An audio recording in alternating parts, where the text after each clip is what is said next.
Pegang, pegang, pegang, pegang, pegang. Ambil, ambil yuk.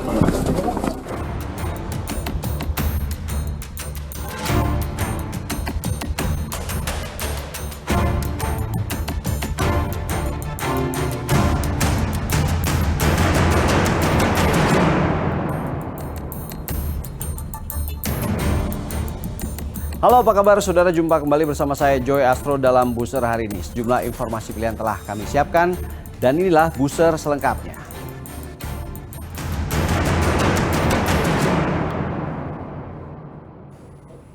Petugas Satres Narkoba Polrestabes Medan dan unit reskrim Polsek Percut Setuan menggerebek di area basis narkoba di kawasan bantaran rel kereta api Jalan Pancasila, Medan Tembung. 3 orang diamankan dalam penggerebekan itu, 1 diantaranya merupakan terduga pemilik lokasi judi yang juga marak di daerah itu.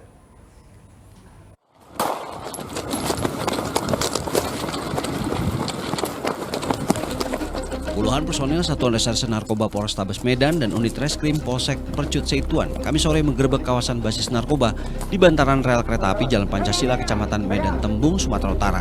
Pegang. Pegang. Ambil, ambil yuk.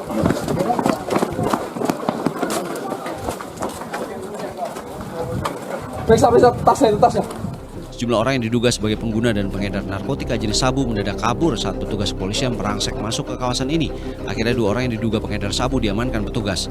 Beberapa barang bukti narkoba, alat isap sabu dan rasuan plastik klip disita. Petugas juga menangkap 1 orang pemilik mesin judi ketangkasan tembak ikan di daerah itu. Tunjukin. Biarin ya. Ngomongnya mana?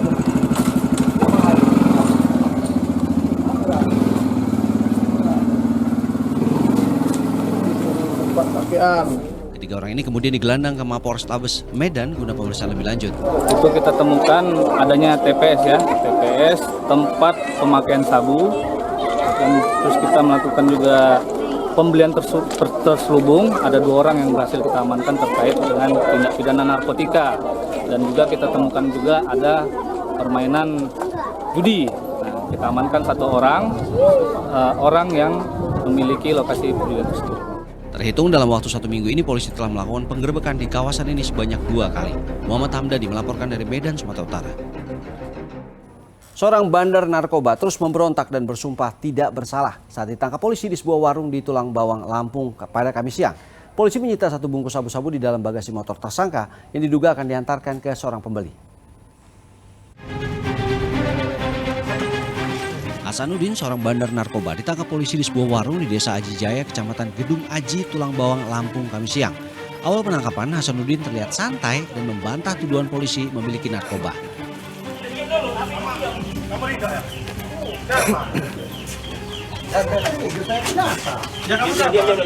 Diam.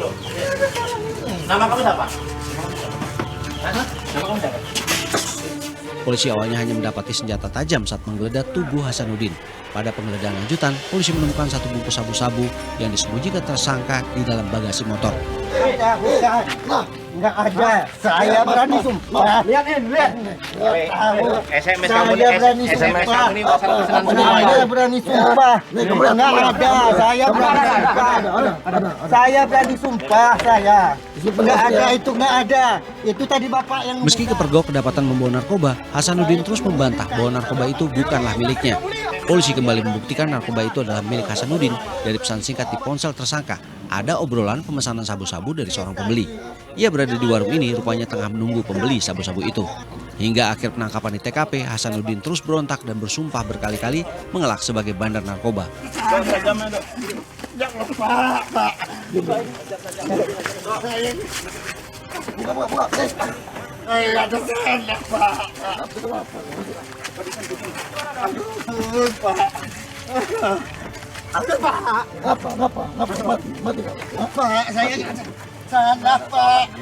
Polisi yang telah mendapat barang bukti tetap membawa dan menahan Hasanuddin di Mapolres Tulang Bawang. Aris Susanto melaporkan dari Tulang Bawang, Lampung. Satuan Polisi Pamong Praja, Kota Bekasi, Jawa Barat, Kamis petang menggelar razia penyandang masalah kesejahteraan sosial (PMKS) di beberapa wilayah di Kota Bekasi.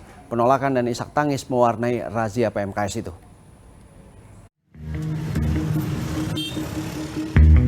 Tak mau ditertibkan Satuan Polisi Pamong Praja, Kota Bekasi, seorang penyandang masalah kesejahteraan sosial berkostum badut di Jalan Insinyur Haji Juanda, Kota Bekasi, Jawa Barat, terus menangis hingga dimasukkan ke mobil petugas. Selain itu ada juga manusia gerobak yang enggan dibawa dan terus berontak hingga harus dipaksa untuk dibawa petugas. Razia yang menerjunkan 60 personel Satpol ini dilakukan untuk menertibkan para PMKS yang sering beroperasi di beberapa ruas jalan di wilayah Bekasi Timur dan Bekasi Barat. Satpol PP mengamankan 19 orang PMKS dari razia itu. Karena memang Kota Bekasi jumlah penduduknya cukup besar, ada 2,5 juta kurang lebih, dan setiap sore itu pergerakannya cukup besar, khususnya di wilayah pusat Kota Bekasi. Nah, pergerakan orang yang ada di pusat Kota Bekasi ini menjadi daya tarik tersendiri bagi para PMKS.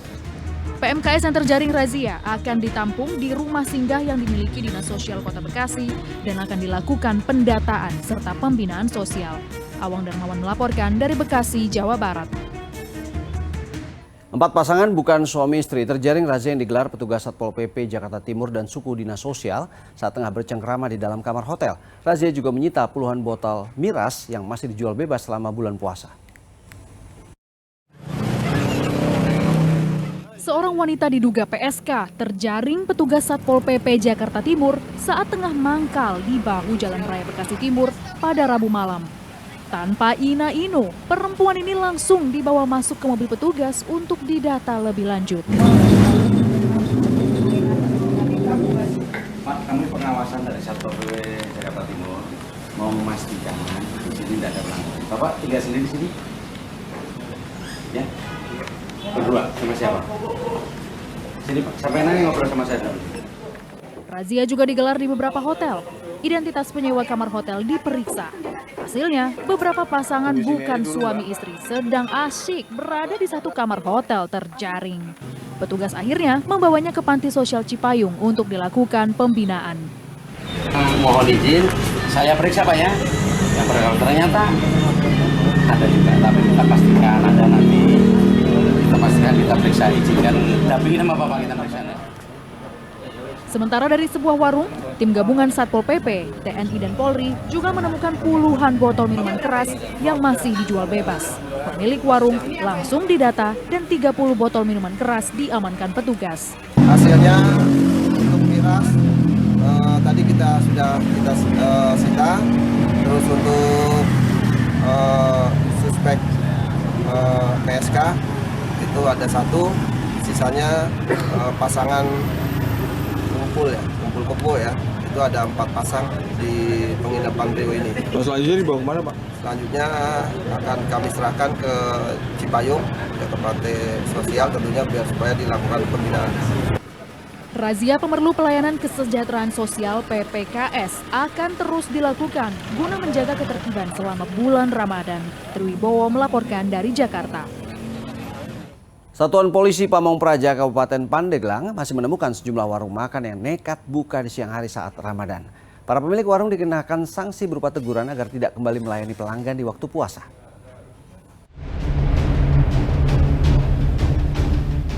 Sedikitnya ada 6 warung makan dan kafe di sejumlah titik di Kabupaten Pandeglang terjaring razia Satpol PP. Seperti di area Terminal Kadu Banen ini, petugas masih menemukan warung makan yang melayani pelanggan di siang hari saat waktu berpuasa.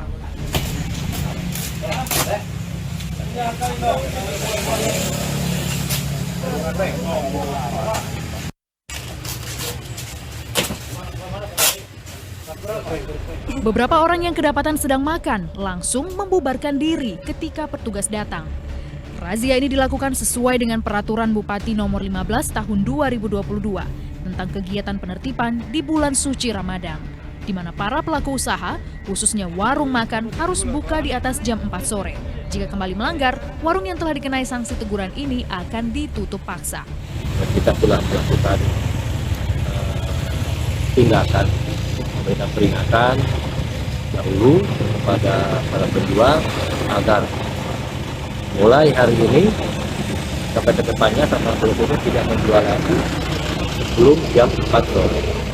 Razia penertiban ini akan terus dilakukan selama bulan suci Ramadan di seluruh wilayah Kabupaten Pandeglang. Ariel Maranus melaporkan dari Kabupaten Pandeglang, Banten. Ya, saudara, posko orang hilang di Mapolres Banjarnegara mulai didatangi keluarga korban dari beberapa kota yang diduga dibunuh dukun palsu Mbah Slamet. Pihak posko sudah menerima pengaduan sebanyak 14 laporan yang anggota keluarganya tidak kunjung kembali sejak pamit meninggalkan rumah. Sejak 2 hari terakhir, posko pengaduan orang hilang korban dukun palsu di Kabupaten Banjarnegara ramai didatangi keluarga korban. Mereka datang untuk melacak anggota keluarganya yang tak ada kabar hingga kini. Membawa data diri serta ciri-ciri berupa foto kerabat keluarga yang dicarinya, sejumlah warga langsung didata petugas. Sejak 2 hari terakhir ini, posko yang berada di Kompleks Polres Banjarnegara telah menerima pengaduan sebanyak 14 laporan orang hilang yang datang dari beberapa kota. Salah satu warga asal Wonosobo ini mencari anggota keluarganya yang hilang sejak bulan Oktober tahun lalu. Pihak keluarga menduga ia yang sempat pamit pergi ke Banjarnegara menjadi korban pembunuhan Mbah Slamet, sang dukun palsu itu. Kalau harapannya dari keluarga itu, baik bapak itu meninggal atau bapak itu masih hidup, itu yang penting ketemu, Pak. Karena kasihan bapak sendiri, juga kasihan keluarga, kan selama ini kan nggak ada keterangan. Bapak itu kalau misalkan masih hidup selamat di mana, kalau misalkan memang udah nggak ada itu di mana, juga tanda tanya besar kan. Dari pihak keluarga mau kirim doa atau mau yang lain kan juga masih bingung. Setelah kami membuka posko pengaduan orang hilang di Polres Banjarnegara, bahwa kita sudah mendapatkan informasi dari masyarakat yang merasa keluarganya telah hilang. Total seluruhnya 14.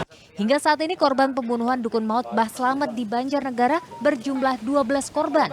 Keseluruhan korban ditemukan di dalam lubang yang dikubur di pekarangan tersangka di Desa Balur, Wanayasa, Kabupaten Banjarnegara, Jawa Tengah. Mardianto melaporkan dari Banjarnegara, Jawa Tengah. Seorang pelaku ganjal ATM diringkus petugas keamanan di Tambun Selatan, Kabupaten Bekasi, Jawa Barat, Kamis siang. Pelaku yang beraksi seorang diri sempat coba kabur namun dihadang massa yang langsung menghakiminya. Kamera CCTV ini jelas-jelas ngeliatin gimana pelaku ganjal ATM beraksi di depan sekolah Al-Muslim Jalan Kampung Utan, Desa Tambun, Kabupaten Bekasi, Jawa Barat, yang untungnya langsung ketahuan.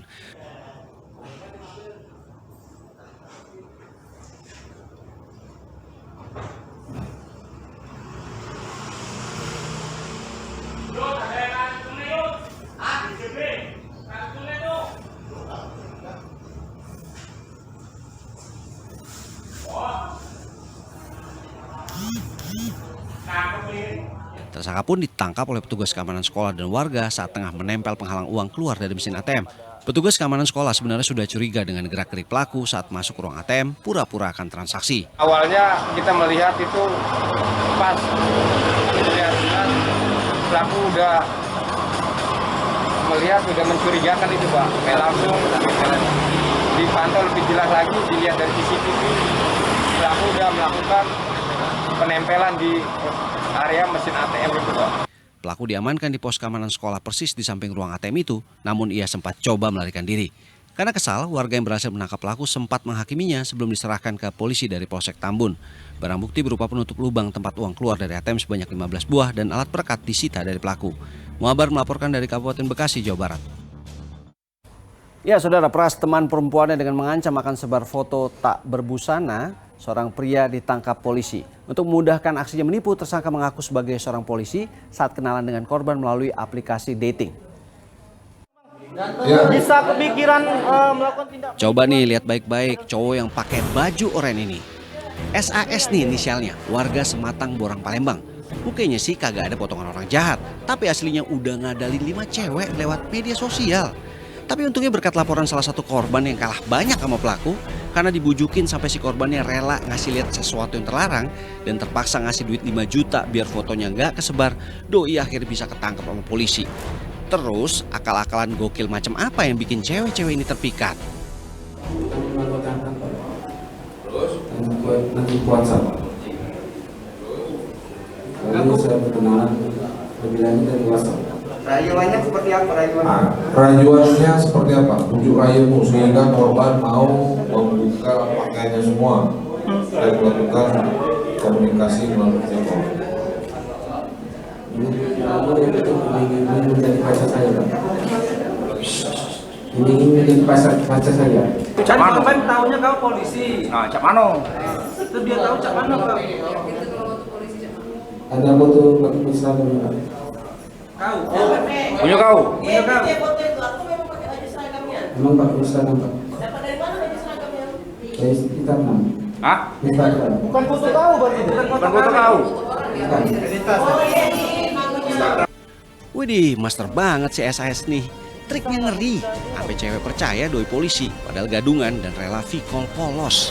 Dan satu lagi nih, PDKT-nya lama loh. Sabar nungguin mangsanya lengah. Yang berkomunikasi melalui WhatsApp kurang lebih hampir 1 tahun. Selama berkomunikasi atau bervideo call, di screenshot beberapa foto dengan kondisi korban sedang tidak menggunakan busana. Setelah pelaku ini mendapatkan foto-foto yang berbau pornografi, kemudian pelaku ini mengancam korban melalui WhatsApp juga dengan meminta uang sebesar 5 juta rupiah. Apabila tidak diberikan, ancamannya adalah pelaku akan menyebarkan foto-foto tersebut. Peringatan buat cewek-cewek ataupun cowok-cowok yang sering selancar di medsos. Udah sering banget kejadian kayak gini. Intinya jangan mudah terbuai ya sama rayuan gombal dari orang gak jelas dari media sosial. Ujung-ujungnya lo bakalan sial dan jadi korban. Buat tersangka SAS sendiri, syukur deh lu udah ketangkep. Pasal berlapis yang diterapin polisi sepertinya bikin doi bakal lama ngendon di penjara. Biar jadi pelajaran buat yang suka nepu-nepu di medsos. Yanur Ikhrom melaporkan dari Palembang, Sumatera Selatan. Ya saudara, demikian Buser hari ini. Anda juga bisa saksikan Buser melalui akun TikTok Buser SCTV serta YouTube Liputan 6 SCTV. Jangan lupa subscribe ya. Dan pastikan selalu waspada karena kejahatan ada di sekitar kita. Terima kasih, saya Joy Astro. Salam SCTV.